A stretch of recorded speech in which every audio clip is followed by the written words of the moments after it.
France మాజీ సీఎంకి విషాదం. ఆమెను కాల్చి చంపేశారు. ఈ విషయాన్ని తెలియాలంటే గనక వీడియో అయితే మీరు కంప్లీట్‌గా చూడండి. అప్పుడే మీకు కంప్లీట్ ఇన్ఫర్మేషన్ ఏంటో అర్థమవుతుంది.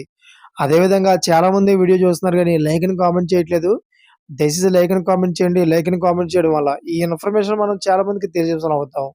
అదేవిధంగా చాలామంది సబ్స్క్రైబ్ చేసుకోవడం మాత్రం మర్చిపోతున్నారు. దయచేసి సబ్స్క్రైబ్ చేసుకోండి. సబ్స్క్రైబ్ చేసుకోవడం వల్ల నేను చేసే ప్రతి ఒక్క అప్డేట్ మీరు ముందుగానే పొందగలుగుతారు. ఇంక లేట్ చేయకుండా వీడియోకి వెళ్దాం.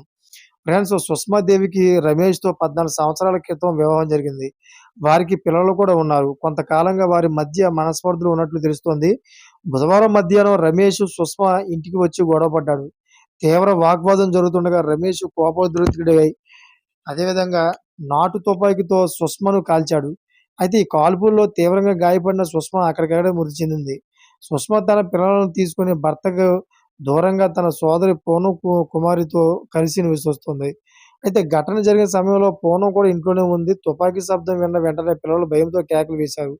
అనంతరం పూనమ్ వెంటనే పోలీసులకు ఫిర్యాదు చేసింది. పోలీసులు కేసు నమోదు చేసి దర్యాప్తు ప్రారంభించారు.